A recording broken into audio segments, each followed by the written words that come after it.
I'm trying to make $125,000 by the end of 2026 to pay off my student debt playing poker. The results are going to be on your screen for the series so far. Here's where we left off, here's how we played the last 2 weeks, and here's where we are now. Tonight, we have a pretty good opportunity to take a chunk off that big number as we play in the 5-5 live stream over at Socially Wild. It's going to be my first time playing on stream. I'm pretty excited for it. They run a really good operation over there. The stream's pretty high quality, so I'll link it so you guys can watch. Good luck us, and we'll get into the hands.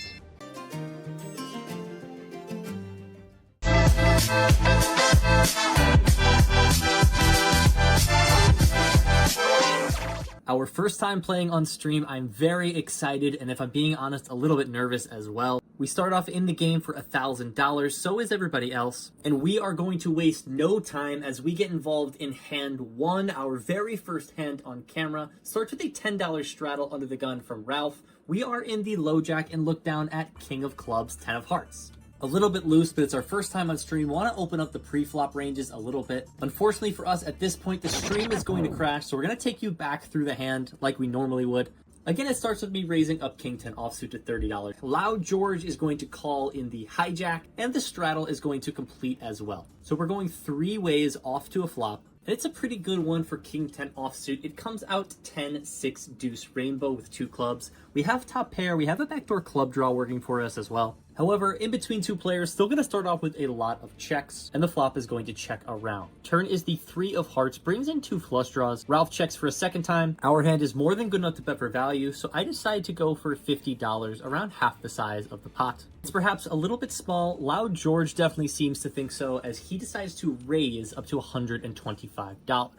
Ralph gets out of the way, and when it's back on us, I think it's definitely reasonable for him to have a weaker top pair than us, looking to raise for protection against flush draws. So I think we're good some of the times here, and if we aren't, we have the King of Clubs to fall back on if we want to get spicy on some club runouts. So I decide to put in the call, and the river is one of those runouts when it comes off the Queen of Clubs. Still, I don't think leading this river makes a ton of sense. I do still expect to win if it goes check-check here a ton. So I decide to knuckle it on over to George, and he decides to go for the same bet. I told you we could be good if it goes check-check, but when he bets, I just don't feel like we have the best hand that often anymore. So I don't really want to call, but I don't think his bet size on the river is super strong either. If he really made a flush, is he really going to bet this small? I'm not super convinced, and like I said, we have that club blocker. And I think if I decide to apply some pressure to him here, even some straights are going to be in a tough spot. Sometimes we get snapped by a flush here, but I don't think it's going to happen that often. So I decided to announce that I'm all in, my first hand of the stream, for $845. George huffs and puffs a little bit before fairly quickly letting his cards go.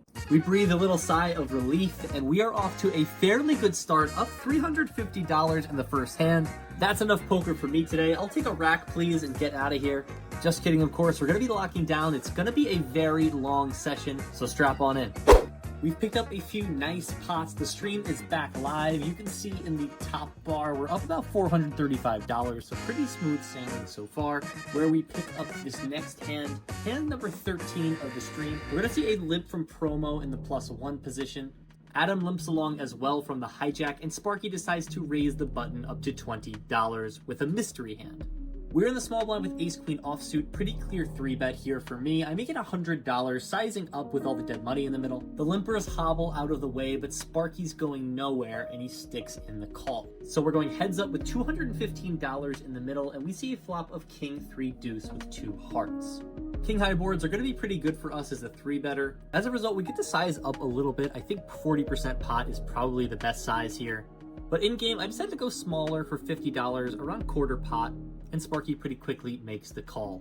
Ace-Queen becomes one of our better bluffing candidates on king-high boards, so probably going to unload the clip. When the turn is the ace of diamonds, we get to switch gears from bluffing to value betting. We started about $1,500 effective. I don't think our hand is quite good enough to want to play for stacks here, but I do still think we can get a couple streets of thick value, so I decided to size up on the turn here, betting $210 into $315. This is exactly 2/3 pot. I could see an argument for sizing up and betting 3/4 here. I don't think it really matters as long as you're not betting small on this turn. Definitely want to be putting in a chunky value bet, I think.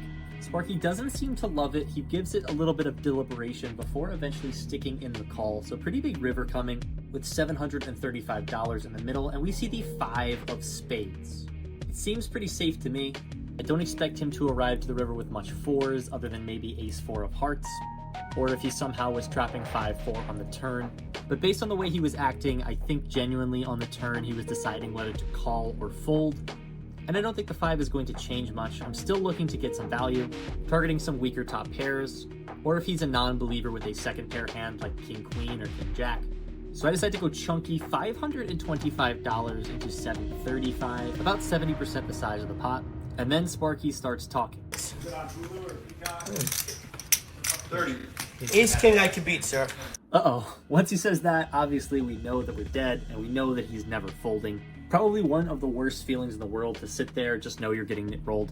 I almost didn't believe him at first when he said this. How can he possibly have a hand better than Ace King? He is going to put in the call with pocket 5s. So he called our 3-bet pre-flop, he called our C-bet on the flop, and our barrel on the turn with third pair and the gut shot, and binked a set on the river. What we thought was a brick turns out to be a nightmare card, and we go from up 400 to stuck 400 in a blink of an eye. Pretty frustrating spot. I think the flop we should be sizing up, but I like the way I played the turn and the river. What are you gonna do? Sometimes they get there on you, and we move on. Our ears are still ringing from the last hand, when on hand 21 of the stream we pick up another spot. It starts with General Sal raising the low jack up to $20. Ralph is going to call on the button with ace-3 offsuit. Sparky puts in the call from the small blind, and we're in the big blind and we peel red pocket aces. Numero uno, the best hand in poker. Of course we're going to be raising it on up here. I pick a size of $150. I think I could even size up a little bit more with all the dead money in there. These guys also don't like to fold, as is exhibited well here by Ralph, who calls with the ace-3 offsuit on the button. So $340 in the middle, and the flop comes out Jack 6-5 rainbow. An interesting flop. I can go either way between betting or checking here. Our main size is going to be around half pot, which is what I default to in game, but specifically on these 6-5 textures, or textures where suited connectors are doing well, it can start to get a little uncomfortable if all the money goes in. Ralph is going to have this set advantage and the 2-pair advantage, as well as some other offsuit top pair combos we might not have, and some straight draws that we're not going to have either. As we can see here, it looks like he's trying to keep his stream VPIP up though, getting involved a lot wider than expected. If this is the case, I kind of like checking aces because it's pretty much the nuts against a super wide range. But hindsight's 20/20, we bet half the pot and we're just gonna take it down. There's a little bit of extra dynamic added to this next hand because we are playing the nit game. The last person to win a hand and remove their nit button is going to owe $225 to the table. We've gone a little bit card dead. You can see that we are one of 3 players left with a nit button at the top of the screen. It's us, Kid Mike, and Teacher Chris. So I'm going to get involved a little bit light with King 7 of Hearts from middle position. Teacher Chris, who also has a button, calls in the hijack with a suited ace. And that is just going to start a calling train behind him as 4 other players are going to call. So we go 6 ways off to a flop, which is pretty decent for King 7. It comes 7-5-5. We have top pair. It is on a paired board, and we are super multi-way, so I wouldn't be surprised if someone else has a 5. Ralph has made top pair. He's going to donk out for $50. I put in the call. Our hand is just too strong to fold right now. And Kid Mike, who has a flush draw, is putting in the call as well. So the 3 of us are going to see a turn. Kid Mike still has a nit button, and we see the 10 of spades roll off. It's an overcard to our 7. I'm not in love with the scenario. Ralph decides to slow down in check. I decide to check as well, and Kid Mike checks it on back. We see the ace of clubs hit the river. Our hand is basically garbage now. We lose to all the nut flush draws, so I'm not really interested in putting another dime in this pot. Neither is anyone else, it seems, as it pretty quickly checks around, and we get the bad news that Kid Mike turned a pair of 10s. You can see I'm a little bit frustrated. We're now heads up in the nit game. It's been sort of a frustrating start to life on stream. A few hands later, Teacher Chris is going to get rid of his nit buttons, so we're forced to pay out the $225 penalty. I add on to get my stack back up to the $1,000 cap. We're now in the game for $2,000. I'm not involved in these next 2 hands, but I just wanted to put them in here to showcase how action this game is. And if you're looking for a new poker stream to watch, Socially Wild is a very entertaining one, as showcased here, and these 2 pretty wild hands. The $80 straddle is on for this one. Loud George is on the button with pocket 8s and decides to move it all in for $1,000. It folds back around to General Sal, who wakes up with King Queen offsuit and the under the gun $10 straddle. He thinks about it for a while, looks a little bit pained before letting it go. Kid Mike gives up the $20 straddle. Adam finds ace queen offsuit in the 40 and moves it in. And Ralph is in a dream spot with pocket jacks in the $80 straddle.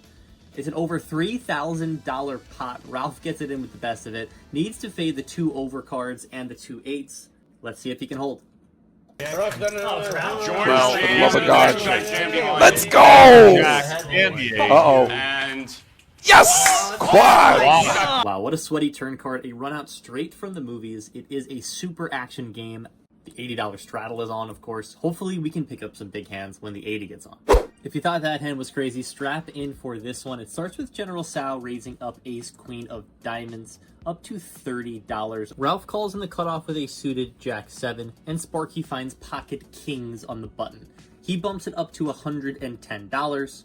General Sal makes the call, and Ralph feels like he's priced in. He sticks in the call as well, and we see a super action flop of queen 10-5 with 2 diamonds. General Sal has top pair and the nut flush draw. Ralph has a flush draw of his own. Sparky's still with the overpair. Sal checks. Ralph goes for the lead, and it is a big one. $300 into $340. Sparky has an overpair, and he decides that's good enough to raise up for value, making it $700 to go. It's back on General Sal. He's about $2,600 effective with Ralph. What do you do here? Top pair and the nut flush draw. Sal thinks for quite a while before deciding to stick in the call, and Ralph is in there as well. 3 ways off to the turn, $2,400 in the middle, and it is a black 7. No help for General Sal. Ralph picks up a pair now. He is beating some nut flush draw combos, and he decides that that's good enough to move all in for around $2,000. Sparky doesn't love it, but he decides his hand is too good not to put all his chips in with. Interesting that he chose to call faster here with pocket kings than when he had a set on the river against us earlier. And now General Sal is in the absolute torture chamber. It's about $2,000 to play a pot that would be a little bit under 8K, so kind of a really weird spot here. He's obviously going to have a lot of equity if he calls, but can't really blame General Sal for flicking in the fold here. The river is a black queen, so General would have made trips. Unfortunately for him, I think he finds a disciplined fold that doesn't pay off. Sort of hard to fold top pair on the nut flush draw in a 3-bet pot, but you can't really blame General when the action is this heavy multi-way. Either way, another crazy hand. These are the kinds of hands that have been happening all night. Unfortunately, we haven't really been involved in any cool spots like this, but hopefully we can pick some up soon. For this hand, we're just playing 5-5. Teacher Chris missed his straddle, but he does decide to limp with a suited ace under the gun. Promo raises a pair. General Sal is going to 3-bet in middle position to $50. Adam sticks in the cold call, and when it's back on us, we find a very pretty looking ace-queen offsuit in the small blind. Normally facing an early position open and a middle position 3-bet, ace-queen offsuit can just hit the muck at a pretty high frequency, but with the small open size and the fact that General Sal is very aggressive, I see a lot of dead money out there. And let me ask you a question. If you saw $120 lying on the ground, wouldn't you stop and pick it up? Of course you would, so we're going to do the symbolic version of that by raising it up to $275. It pretty quickly folds around, so we're just going to take this one down. Not ever going to complain picking up this much money without having to see 3 cards with only ace high, and it's a step back in the right direction. We are back playing the Nick game, and this round I've probably lost about $300 raising good hands pre-flop, going 5 or 6 ways to a flop, and having to just fold when we miss. So we need to get involved sooner than later. We are one of 4 players remaining with our knit button. General Sal, who does not have a button, has limped under the gun. Adam is going to ISO with ace queen of hearts, and we find queen 10 suited in the cutoff. We have position, and obviously taking down the pot right now is very advantageous for us to get rid of our knit button. So I decide to raise it up to $200. Teacher Chris is in the small blind, and he finds ace-king offsuit. He does not have a button, and he looks a little bit perplexed by the situation. In-game, it actually takes him 2 full minutes to announce a 4-bet up to $530. I obviously sped it up for you guys. It's a sizing that pretty much commits my stack. Honestly, not sure why he didn't just go all in. Queen 10 suited, just not good enough to be getting in there. So unfortunately, we have to just let it go. So we've lost about $500 in the Nick game so far, and we haven't even gotten rid of our button, so we're not yet safe from paying the $225 penalty. In our next hand, the Nick game is really heating up. We're down to 3 players. I am one of them. We are in the $20 double straddle. LG, who still has a button, has raised it up to $65 first to act. We have about $650 in our stack. We haven't chipped up yet because we want to be able to do exactly what we're going to do in this hand, which is shove it in the Nick game, hoping to maximize our fold equity, which is what we're hoping for here because I decided to ship it all in with an ace in my hand. Loud George doesn't think too long before calling it off. Both the blinds are going to get out of the way, so we're running it one time in this $1,400 pot. It's almost like a $1,600 pot because of the added equity of losing your nit button. We're going to need to get a little bit lucky with an ace or a straight off to a runout dealer.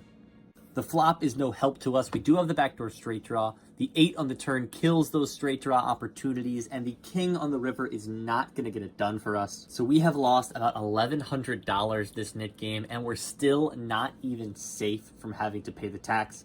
It's Kid, Mike, and I who are left with a button. Him and I are going to be battling in this next hand. There's a few limpers. Mike has raised Queen 6 suited from the hijack. I'm in the big blind with 8-4 suited, probably normally pitching this hand, but we have to get in there and play some defense. If Mike wins this hand, we owe $225 to the table after all. I'm already stuck about $1,100 in this game. What's another 30? So I stick in the call. I give Ralph a sweat of my cards for some good luck. And it seems like he might be good luck after all because we flop the world on ace-5 deuce with 2 diamonds. We have the gut shot, we have the flush draw working for us. We check, looking for the check raise. Unfortunately, it pretty quickly checks around and we see the deuce of spades hit the turn. Double flush draw now available. Sparky is going to lead, and he's going to lead large for $125. Just drawing stone dead, has nothing. Betting into 6 players. We of course cannot fold. I decided to just stick in the call. Promo has actually gone and turned trips here. He decides to play it slow with a call. We're looking for a 3 or a diamond, and the river is absolute bink, the 10 of diamonds. Sparky decides to give up and check. It's on us. Of course, I want to be going for value. I don't hate just moving all in here for 3x pot because of the Nick game dynamic, but it's definitely not impossible to lose here to a higher flush. So I decide on a chunky size, around the size of the pot, still gonna look plenty strong 3 ways, of $530. Promo doesn't love it. He thinks about it for a long time and actually puts in the very disciplined hero fold with the trips. Sparky, of course, has nothing, so he snap folds. We take down a pretty decent sized pot, and we also get to get rid of our nit button. Thank God it only cost me about $900. That is actually going to be the last hand that we're going to play on stream. Going to put some final stream statistics up for you guys. 34% VPIP, not at the bottom, so definitely happy with that. Could be a little bit higher, but we didn't really get that many good hands to play with. Pre-flop raise is pretty good. All you online wizards will know that this is pretty much around the target we want. So good to stay aggressive. And now the number that really matters, cumulative winnings. Unfortunately, you see that we're right there at the bottom. Could have been a lot better if we weren't so punty in the Nick game, but it's not always a bad thing to give some action in a new game, especially when it's on stream. We end up playing for about 90 minutes off stream. I win a couple of medium-sized pots to claw it back. Overall on the day, we end up losing $1,600. Obviously not the way we wanted our stream debut to go, but we live, we learn, and we move on. Thank you guys so much for watching. Make sure to hit the like, hit the subscribe buttons, and we'll see you in the next one.